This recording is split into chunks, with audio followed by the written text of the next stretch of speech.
Siddhartha by Herman Hesse.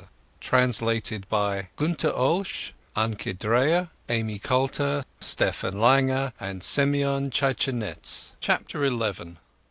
Om. For a long time the wound continued to burn.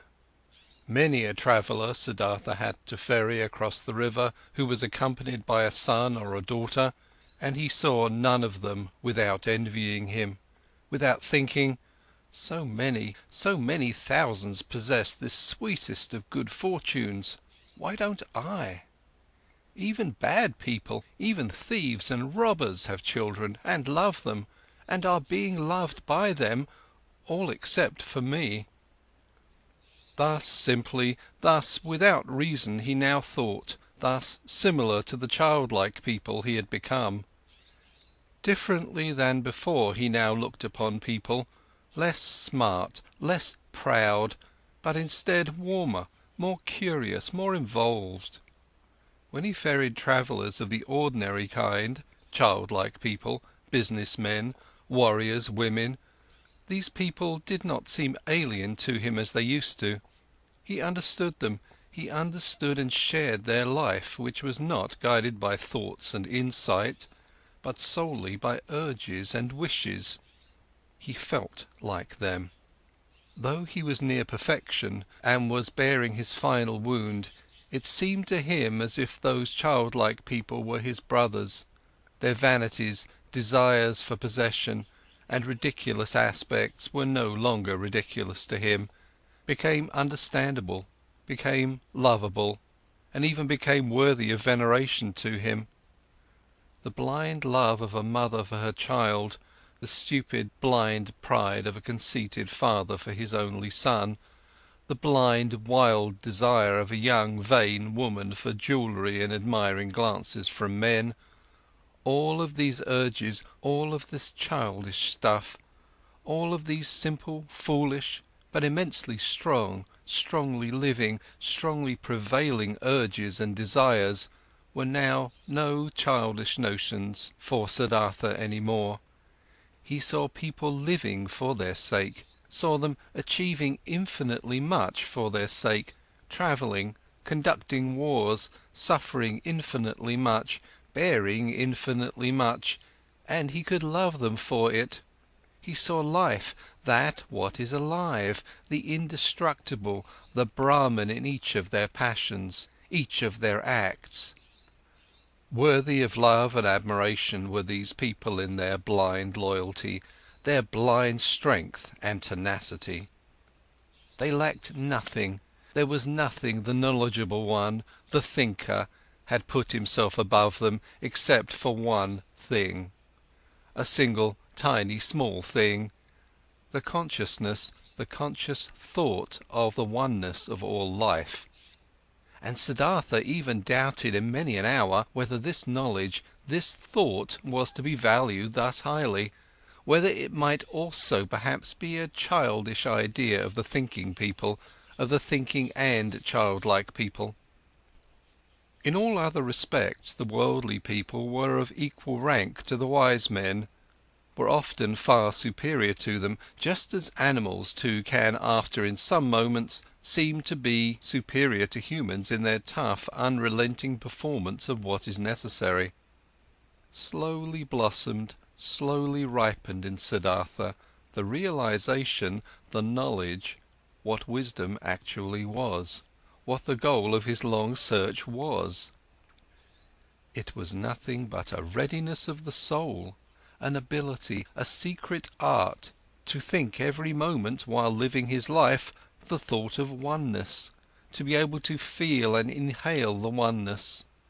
Slowly this blossomed in him, was shining back at him from Vasudeva's old childlike face. Harmony, knowledge of the eternal perfection of the world, smiling oneness. But the wound still burned.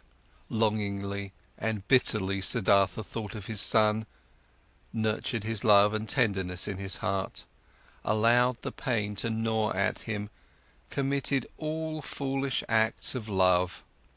Not by itself this flame would go out. And one day, when the wound burned violently, Siddhartha ferried across the river, driven by a yearning, got off the boat and was willing to go to the city and to look for his son. The river flowed softly and quietly. It was the dry season, but its voice sounded strange. It laughed clearly. The river laughed. It laughed brightly and clearly at the old ferryman. Siddhartha stopped. He bent over the water in order to hear even better, and he saw his face reflected in the quietly moving waters, and in this reflected face there was something which reminded him something he had forgotten, and as he thought about it, he found it. His face resembled another face, which he used to know and love and also fear. It resembled his father's face, the Brahman, and he remembered how he, a long time ago, as a young man, had forced his father to let him go to the penitents, how he had bade his farewell to him, how he had gone and had never come back. Had his father not also suffered the same pain for him, which he now suffered for his son? Had his father not long since died, alone, without having seen his son again? Did he not have to expect the same fate for himself? Was it not a comedy, a strange and stupid matter, this repetition, this running around in a fateful circle? The river laughed. Yes, so it was. Everything came back which had not been suffered and solved up to its end. The same pain was suffered over and over again. But Siddhartha went back into the boat and ferried back to the hut, thinking of his father, thinking of his son, laughed at by the river, at odds with himself, tending towards despair, and not less tending towards laughing along at himself and the entire world. Alas, the wound was not blossoming again, his heart was still fighting his fate, cheerfulness and victory were not yet shining from his suffering. Nevertheless, he felt hope, and once he had returned to the hut, he felt an undefeatable desire to open up to Vasudeva, to show him everything, the master of listening, to say everything. Vasudeva was sitting in the hut and weaving a basket. He no longer used the ferry boat. His eyes were starting to get weak, and not just his eyes, his arms and hands as well. Unchanging and flourishing was only the joy and the cheerful benevolence of his face. Siddhartha sat down next to the old man. Slowly he started talking. What they had never talked about he now told him of his walk to the city at that time, of the burning wound, of his envy at the sight of happy fathers, of his knowledge of the foolishness of such wishes, of his futile fight against them. He reported everything. He was able to say everything, even the most embarrassing parts. Everything could be said, everything shown, everything he could tell. He presented his wound, also told how he fled today, how he ferried across the water, a childlike runaway, willing to walk to the city, how the river had laughed. While he spoke for a long time, while Vasudeva was listening with a quiet face, Vasudeva's listening gave Siddhartha a stronger sensation than ever before.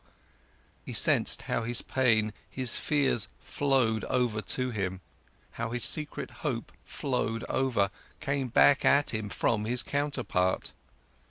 To show his wound to this listener was the same as bathing it in the river, until it had cooled and become one with the river.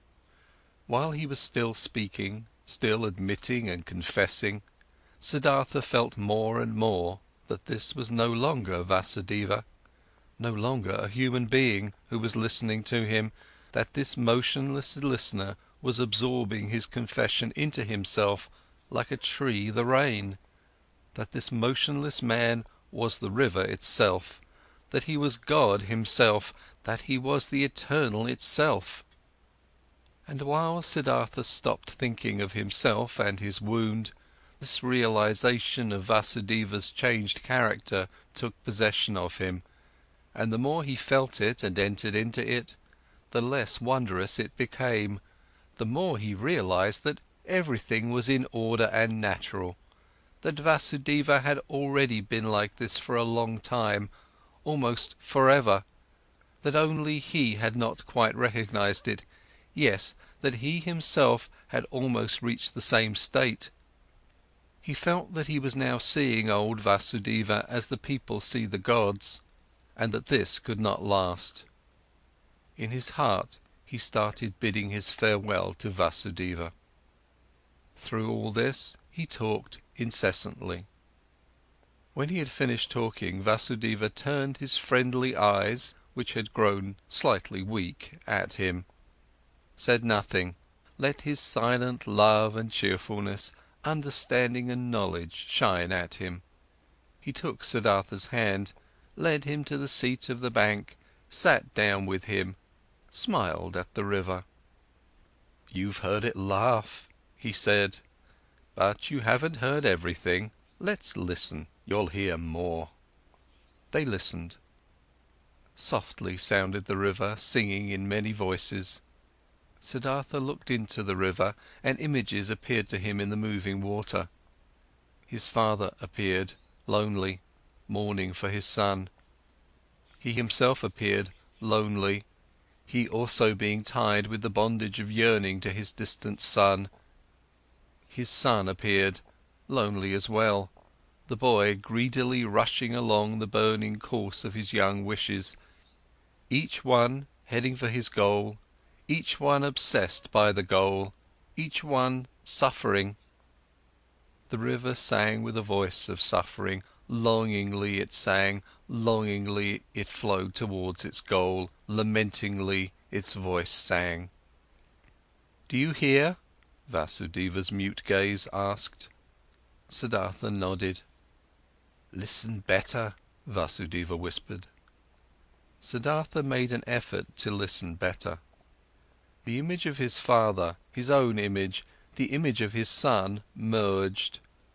Kamala's image also appeared and was dispersed, and the image of Govinda, and other images, and they merged with each other, turned all into the river, headed all, being the river, for the goal, longing, desiring, suffering, and the river's voice sounded full of yearning, full of burning woe, full of unsatisfiable desire. For the goal the river was heading. Siddhartha saw it hurrying, the river, which consisted of him and his loved ones, and of all people he had ever seen.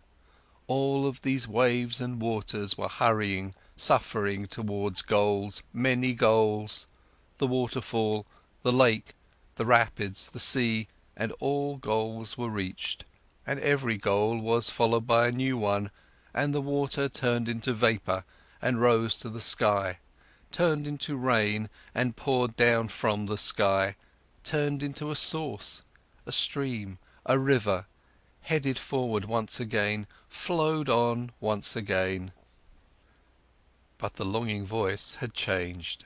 It still resounded, full of suffering, searching, but other voices joined it, voices of joy and of suffering, good and bad voices, laughing and sad ones, 100 voices, 1,000 voices. Siddhartha listened. He was now nothing but a listener, completely concentrated on listening. Completely empty, he felt that he had now finished learning to listen. Often before he had heard all this, these many voices in the river. Today it sounded new. Already he could no longer tell the many voices apart, not the happy ones from the weeping ones, not the ones of children from those of men.